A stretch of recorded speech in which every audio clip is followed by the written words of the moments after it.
Agora você ouve uma palavra de vida com o pastor Érico Rodolfo Bussinger.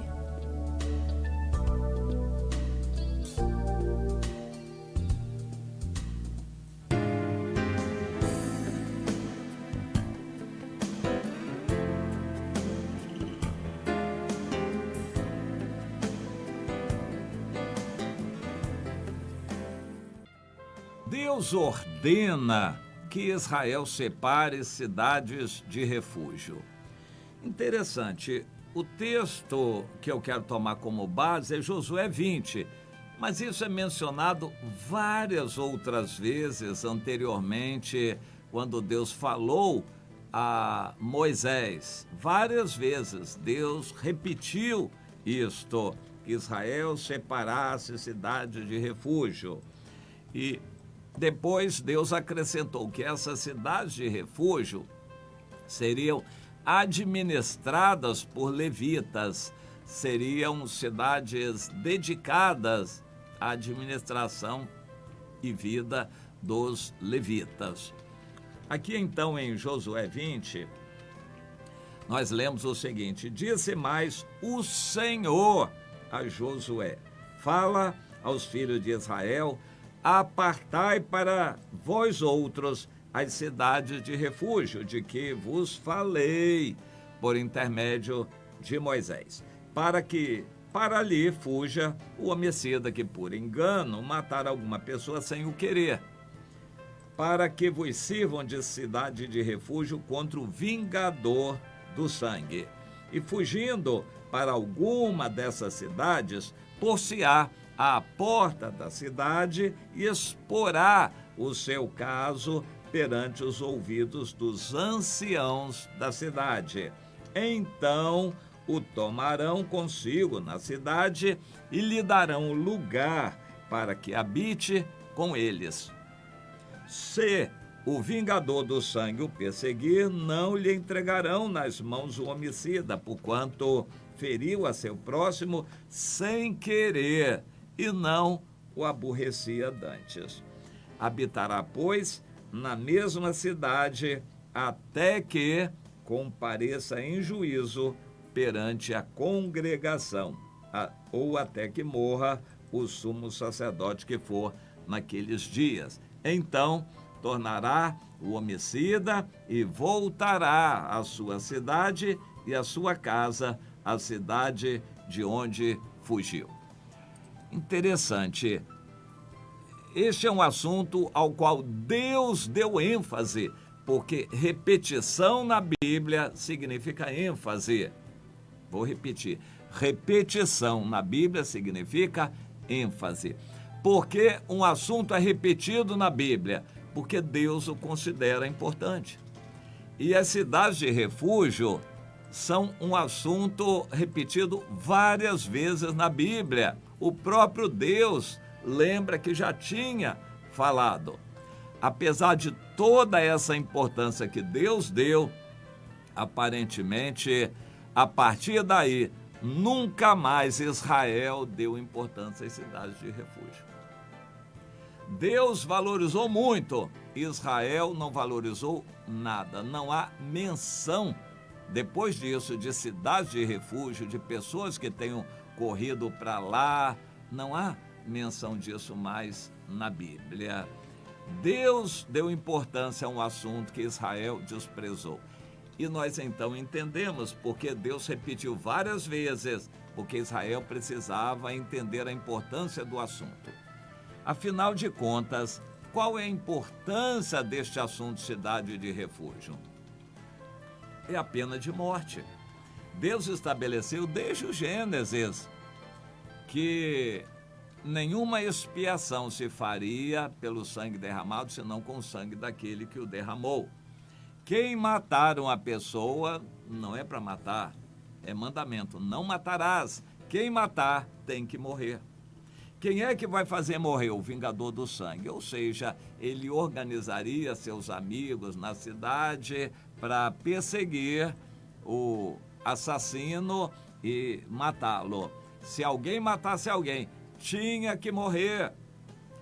Mas quando o assunto fosse tratado a sangue quente, alguém que matou não tinha a intenção de matar, foi um acidente, aconteceu, a pessoa teria uma oportunidade indo para a cidade de refúgio. Contaria aos anciãos que administravam a cidade de refúgio o seu caso, e eles entenderiam e diriam: bem, pelo que você está dizendo, nós vamos acolher você para que o vingador não mate você, mas este assunto vai ser levado a julgamento. Então, quando vierem os seus acusadores, nós vamos levar o assunto a juízo, e então vai ser esclarecido. Havendo verdade no que você diz, você ficará aqui na cidade de refúgio até a morte do sacerdote. Depois poderá voltar para a sua cidade, mas aqui você estará protegido, porém longe de seus familiares, ou a menos que os familiares queiram vir aqui morar com você também. Mas você estará privado da sua liberdade na sua cidade, até que o sumo sacerdote morra. Bem, isso foi o que Deus estabeleceu, mas não foi o que Israel praticou. As mortes não eram vingadas em Israel, e isso gerava impunidade. Para a gente ter uma ideia, vamos tomar o Brasil como referência. O Brasil não é como Israel. Israel não tinha justiça, Israel não tinha um rei, Israel não tinha cadeias penitenciárias, Israel não tinha organização de manter pessoas presas. A cidade de refúgio tirava a liberdade da pessoa um pouco, para a pessoa sentir que, mesmo sem intenção, ela tinha que ter tomado cuidado para não matar a outra pessoa. Prevenção. Este fato aí, a morte do sumo sacerdote, lembra de prevenção. Ou seja, você matou sem querer, mas matou. Você deveria ter evitado matar uma pessoa, se prevenindo, você se cuidando, vigiando para não acontecer um acidente. Você não vigiou e aconteceu. Existem expressões jurídicas sobre isso: crime doloso, o crime culposo. A pessoa mata sem querer, mas matou. Ele deveria ter evitado isso. Então, como que uma ação educativa, ele viveria na cidade de refúgio, não poderia voltar à sua cidade até a morte do sumo sacerdote. No Brasil, nós temos um arcabouço jurídico imenso, temos uma multidão em penitenciárias, e toda a justiça com juízes e funcionários é algo colossal que consome um dinheiro grande, isso gerando uma impunidade muito grande no Brasil. No Brasil, sabe-se que o crime compensa. A pessoa, quando assalta, muito provavelmente não vai ser presa. Se acontecer de ser presa, ela tem grandes chances de ser liberada logo na delegacia. A polícia militar prende em flagrante, mas na delegacia, por falta de alguns requisitos legais, a pessoa é solta.